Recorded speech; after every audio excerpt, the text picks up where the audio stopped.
Un chat, une lune, un cheval, des amants qui s'aiment, du bleu, du rouge, du vert. D'après toi, qui c'est qui a peint ce tableau?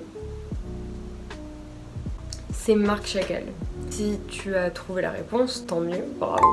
Et si tu ne sais pas qui c'est, mais surtout que tu t'es un peu perdu entre ses visages, ses couleurs, il faut absolument que tu regardes cette vidéo pour découvrir qui est Marc Chagall, quel est son art.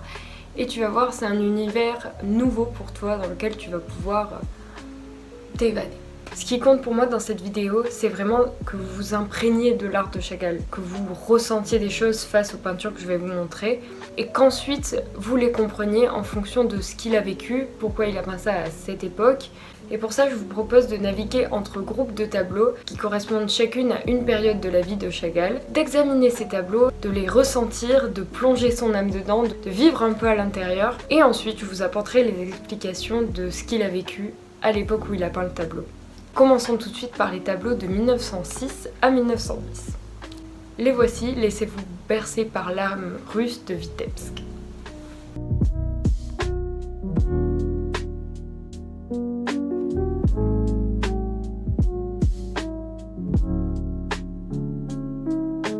Et oui, ces paysages, c'est un peu le regard de Marc Chagall sur sa ville, Vitebsk, en Biélorussie. À quoi ça vous fait penser? Est-ce que la ville pour vous est plutôt calme, joyeuse, chatoyante, vivante ou encore peut-être violente? Eh bien, ce que je ressens, je me demande si vous le ressentez aussi, c'est plutôt une ville silencieuse, assez calme et, comme le dit Chagall lui-même, un peu morose. En effet, Chagall décrit sa ville natale comme une ville morose donc, mais aussi qui laisse un petit sentiment de mal-être. Pourtant, il y a comme un sentiment de chez-soi dans ces tableaux, comme si les choses étaient familières. Vitebsk, c'est un peu le point par lequel Chagall reviendra plusieurs fois dans sa vie. On sent dans ces scènes de vie quotidienne à la fois la tradition russe et à la fois la tradition juive. Chagall est né dans une famille de juifs hassidiques et il est l'aîné d'une grande fratrie. Il est donc imprégné de ces deux folklores et aussi de l'âme familiale. En effet, les scènes familiales représentent la valeur de la famille qui est très importante pour les communautés juives.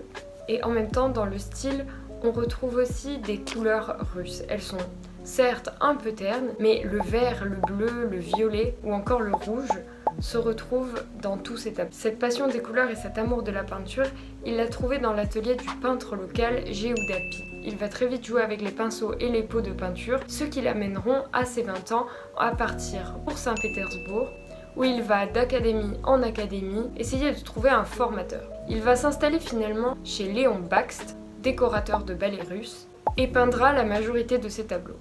En se promenant dans Saint-Pétersbourg, en découvrant ce centre culturel foisonnant, en allant au musée, il découvre d'autres artistes et d'autres courants qui vont énormément l'intriguer. C'est le cas de l'avant-garde parisienne. Et c'est ce qui va énormément changer son art, comme on va le voir dans le nouveau groupe de tableaux de 1910 à 1914. Je vous laisse prendre connaissance de certains d'entre eux, vous allez voir peut-être que les nouvelles formes vont vous surprendre.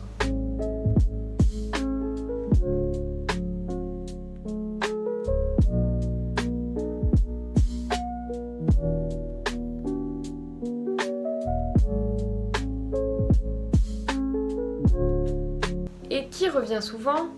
La Tour Eiffel, parce que Marc Chagall est allé à Paris en 1910 et qu'il y a découvert la richesse de l'art des avant-gardes. En plus de prendre ses habitudes au Louvre, il va s'installer à La Ruche, chez les Montparnasse, un groupe d'artistes de l'école de Paris, où on retrouve Fernand Léger, Soutine, Lipchitz ou encore le couple des Delaunay. Mais ce n'est pas tout, il n'y a pas que des peintres, il y a aussi des écrivains, car la littérature est en train réellement de se transformer aussi dans la capitale. Un de ses meilleurs compagnons sera Apollinaire. En Apollinaire, il va retrouver la poésie qu'il veut diffuser dans ses peintures. On le voit avec ses personnages volants, les nombreuses couleurs qu'il utilise, le certain regard naïf qu'il a sur le monde, dans les formes qu'il choisit de représenter. Finalement, le tableau Paris à travers la fenêtre de 1913 est celui qui est le plus parlant pour cette époque, parce qu'on retrouve à la fois le style des Delaunay, un peu de cubisme, et aussi les couleurs fauvistes, rouge, bleu, jaune ou vert, qui teintent cette ville parisienne, mais aussi des personnages un peu bizarres, comme ce chat à tête humaine, ou encore cet homme à double visage. On retrouve encore un petit bonhomme qui vole dans les airs pour rappeler cette envie d'évasion qu'a Marc Chagall. Ses succès vont le mener à exposer au Salon des artistes indépendants en 1912 et 1913, où on retrouvera un de ses chefs-d'œuvre, Hommage à Apollinaire, et à avoir sa première exposition particulière à Berlin, à la galerie Der Strom, une exposition organisée par Herbert Walden. Après Paris, Chagall va vivre des aventures rocambolesques. Voici les tableaux qu'il a produits dans la période suivante.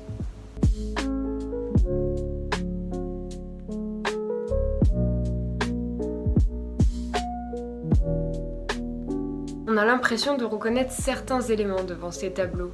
L'amorosité, l'attente, le calme, les scènes familiales, le folklore juif et le folklore russe. Et oui, c'est bien à Vitebsk que Chagall est retourné après son voyage à Paris. Il arrive en 1914 et est obligé de rester puisque, malheureusement, la guerre est déclarée. Chagall, qui aime tant la vie, vit mal la guerre et ça se ressentira dans ses tableaux. Comme vous l'avez vu avec par exemple Le Vendeur de journaux de 1914 ou La guerre de 1915. Ce sont des tableaux très sombres et pourtant qui contrastent avec des couleurs très vives comme le rouge qui rappellent une certaine violence. Et on dirait que les visages désespérés de ces deux tableaux lancent un appel à l'aide aux spectateurs. De retour en Russie, il en profite pour se marier avec la femme qu'il a toujours aimée et qui est présente sur beaucoup de ses tableaux, comme vous l'avez vu avant. C'est Bella Rosenfeld. Avec elle, il aura une petite fille, Ida, en 1916, un an après leur mariage. Et donc on voit toute la panoplie de tableaux qu'il a pu réaliser pendant cette période, où il peint le bien-être familial, l'intérieur de la maison avec sa femme et sa fille, et des couleurs toujours aussi profondes, envoûtantes. D'ailleurs, à cette époque, on dirait que les traits sont moins marqués, on dirait qu'ils s'éloignent un peu plus du cubisme, mais il va y revenir très vite. En effet, on retrouve plus les formes géométriques ici, puisque ce qui inspire Chagall à ce moment donné, c'est la Russie communiste. Parce qu'en 1917, le tsar tombe et les communistes prennent le pouvoir en Russie. Alors Chagall est vraiment heureux, il se réjouit de cette victoire communiste parce qu'il va enfin pouvoir avoir un titre de citoyen en tant que juif et être réellement reconnu. D'autant plus que l'arrivée des communistes au pouvoir met fin à la guerre. Il devient commissaire d'art à Vitebsk et les autorités communistes lui donnent le poste de directeur de l'école populaire des beaux-arts. Cependant, ces derniers vont juger que son art ne met pas assez en avant le parti et les idées communistes, et Chagall, qui refuse de faire de l'art propagande, décide de démissionner. Il repart donc pour Moscou, où il va travailler dans des ateliers pour créer des décors de théâtre, notamment de théâtre juif. Et durant ces années, il va réellement peindre son amour avec Bella. Un amour qui prend des couleurs qui remplissent toute la toile et qui sont de plus en plus intenses. Par exemple, il trouvera dans ce tableau les amants bleus, le vrai bleu de Chagall qu'on va retrouver dans plusieurs autres créations. Ce bleu, c'est l'intensité, la passion de l'amour, l'infini qu'il ressent pour la femme qu'il aime. Et pendant ces années-là à Moscou, ce sujet va être un véritable échappatoire. Il va souvent se représenter, lui et sa femme, volant au-dessus de la ville, comme fuyant toutes les réalités du monde. On voit que l'art, la passion, l'amour, la poésie, l'envie de vivre, ce sont les choses qui permettent à Chagall de s'évader de la réalité, et c'est ce qu'il décrit finalement dans son art. À la modernité du cubisme, il commence à se trouver réellement un style en mêlant fantaisie, fantastique, du suprémacisme ou du futurisme. Dans ces interminables allers-retours, Chagall décide de retourner en France. Petit aparté, pendant son retour en France, il sera arrêté à Berlin mais relâché quelques mois plus tard. Et pendant cette courte période, il va réaliser les premières gravures de son autobiographie « Ma vie ». En 1923, il arrive à Paris et se remet à peindre, mais pas que. En effet, voici le premier travail qu'il va faire.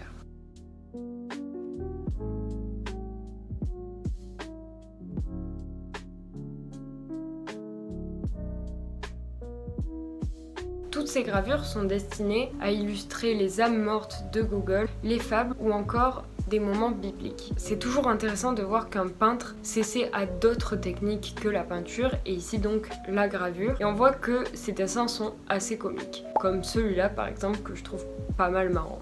Il y a celui-là aussi. C'est pas pour autant que Chagall va arrêter la peinture. Et voici un peu ce qui l'inspire pendant cette période.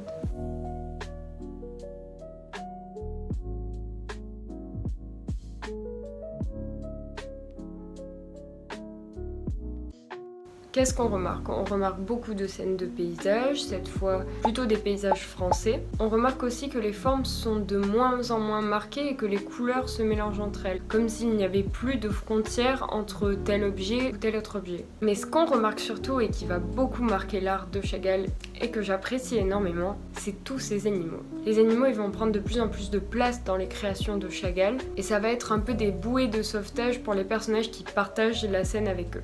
On retrouve encore une fois là avec les animaux cet amour de la poésie qu'a Chagall et en fait il va se rapprocher encore plus de cette dimension littéraire parce qu'il va se lier d'amitié avec des écrivains comme André Breton qui sont des précurseurs du surréalisme. En bref, les surréalistes, c'est des artistes qui déforment les objets pour jouer et créer de nouvelles formes plastiques et iconographiques et ils vont s'intéresser à des sujets comme la poésie, l'imagination, le rêve.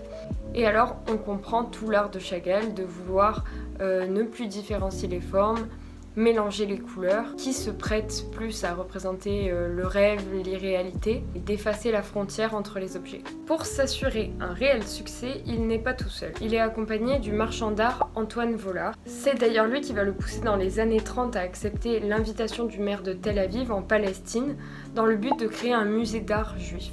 Et voici ce qu'il crée à son retour à Paris en 1940. 40 gouaches visant à illustrer la Bible.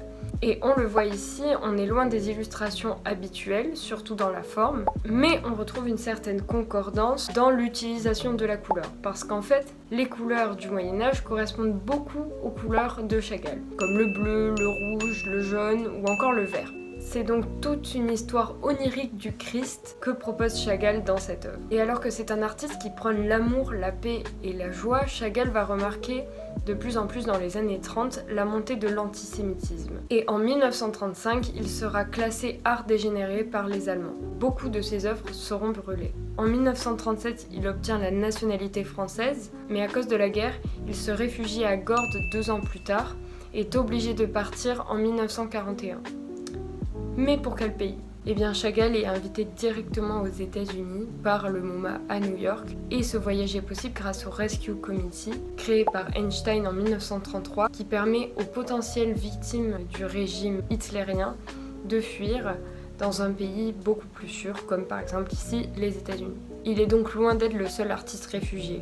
Breton, Léger, Masson, Mondrian, ils vont exposer avec Chagall à la galerie Matisse. En effet, le peintre français les a attendus, ouvrant sa galerie pour qu'ils recommencent leur activité dès leur arrivée. Mais au vu des peintures que l'on va voir tout de suite, il semble que la période américaine de Chagall ne soit pas toute rose.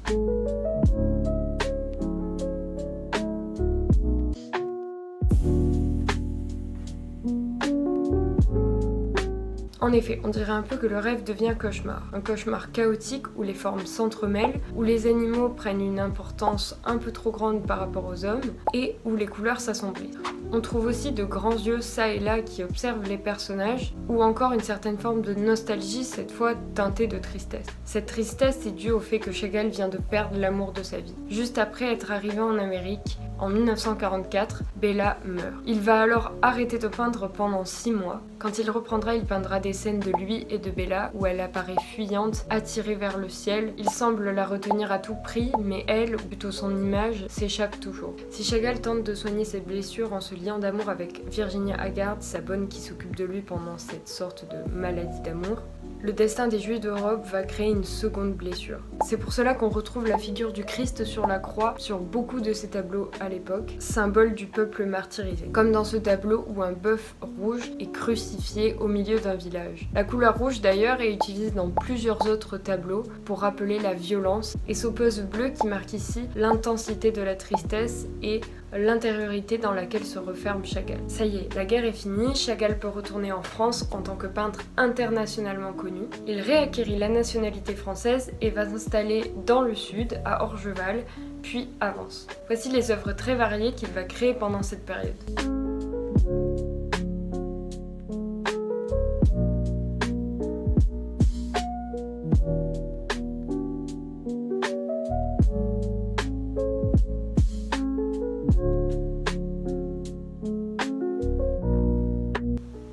Est-ce qu'il y en a certaines que vous avez reconnues? Bon, il y a bien sûr les gravures bibliques qui reprend par centaines, mais dans le cadre religieux, il y a aussi des vitraux qui vont parer les églises de Reims, Metz, Zurich, New York ou encore Jérusalem. C'est drôle de voir comment la religion et surtout son message de paix et d'amour à travers le Christ a marqué l'art de Chagall. Et c'est assez amusant de voir comment ces œuvres qui se veulent transgressives à la base rejoignent finalement un certain style médiéval. Durant ces années, il fait donc des mosaïques, des vitraux, des tapisseries, mais aussi des œuvres pour la scène, par exemple des costumes ou des décors pour l'Opéra de Paris. En parlant d'opéra, est-ce que vous n'avez pas reconnu une certaine fresque murale sur plafond ? Cette œuvre est commandée par André Malraux en 1962 pour remplacer le plafond du Palais Garnier. En fait, les 24 triangles narratifs colorés représentent chacun un opéra ou une œuvre qui peut être représentée à l'opéra et qui était très connue à l'époque. On y croise des œuvres de Gounod, Berlioz, Ravel, Debussy, Wagner, Stravinsky, mais aussi La Flûte enchantée, Le Lac des Cygnes ou encore Roméo et Juliette. Et en fait, si on regarde bien les œuvres de Chagall, la musique est énormément présente, un rapport à la culture et au folklore juif. Dans son récit autobiographique Ma vie de 1923, il décrit « Moi-même, je deviens un son » et affirme « Il faut faire chanter le dessin par la couleur ». Ainsi, pendant 20 ans, il a répondu à de nombreuses commandes, mais il a aussi intégré dans sa vie une nouvelle personne, Valentina Brodsky, juive et russe, tout comme lui, et on sent qu'il puise dans cette relation un renouveau pour sa passion de l'amour. Il meurt le 28 mars 1985, mais Chagall laisse derrière lui un message de paix, d'amour, de joie de vivre qui peut nous inspirer, vous et moi, dans notre vie, pour la rendre beaucoup plus colorée à l'image de ses tableaux. Du coup, maintenant qu'on sait ce qu'il a vécu, ce qu'il a peint et pourquoi, il faut vraiment se plonger dans son art et en faire l'expérience. C'est difficile de placer son œuvre dans un courant spécifique parce qu'en fait, il se rattache à plusieurs courants et on l'a vu, il s'est nourri de plusieurs d'entre eux. Néanmoins, certains diront qu'il est assez proche du surréalisme, comme on a pu le voir, mais aussi du néo-primitivisme. Le primitivisme, c'est un courant qui apparaît en 1911 en Russie et qui privilégie les formes naïves de l'art. En gros, naïf, c'est un peu un joli mot pour décrire que ça ressemble à des dessins d'enfants. Et pourtant, s'inspirer des dessins d'enfants, ça donne ça. On voit aussi qu'au niveau des sujets, par exemple, on va représenter des choses qui s'attachent à la culture paysanne, aux icônes, à l'imagerie populaire en général, et surtout on va retrouver les couleurs principales qu'utilise Chagall, le rouge, le bleu, le jaune ou encore le vert. Mais on l'a vu, Chagall ne se limite pas à ce courant, il va prendre un peu d'inspiration chez les cubistes, chez les surréalistes ou encore chez les futuristes, et même dans la littérature puisqu'il est très ami avec Apollinaire et que, on l'a vu, la poésie va nourrir son œuvre tout le long de sa carrière. D'ailleurs, il se déclara plus poète que peintre. Il ne fait pas que s'inspirer des nouveaux courants qui traversent le XXe siècle, il va explorer aussi toutes les formes d'art. Peinture sur toile, sculpture, poésie, peinture sur vitrail. Il va s'inscrire sur les pages des livres en les illustrant et dans les monuments comme on l'a vu à l'opéra ou à l'église. Est-ce que vous avez un peu retenu ce qu'il aime peindre ? Oui, tout d'abord, on peut citer le religieux. En fait, Chagall explique qu'il a été élevé dans l'amour et la tendresse de sa mère, qui était de confession juive et qui lui a appris à lire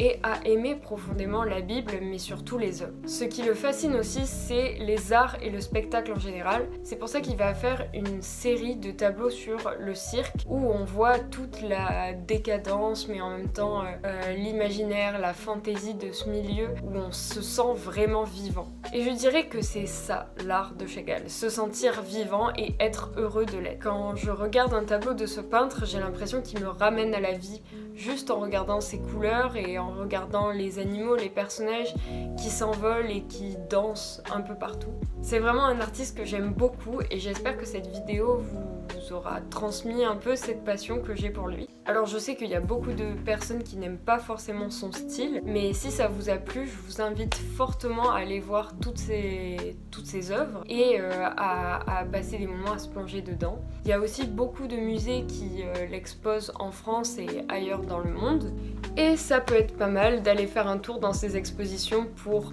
avoir les tableaux vraiment en face de soi et faire une vraie expérience artistique. Il y a aussi du coup les églises qu'on peut visiter ou encore le Palais Garnier. Donc je vais vous laisser avec une petite rétrospective de son art et je vous mets à la fin mon top 10 des tableaux de Chagall.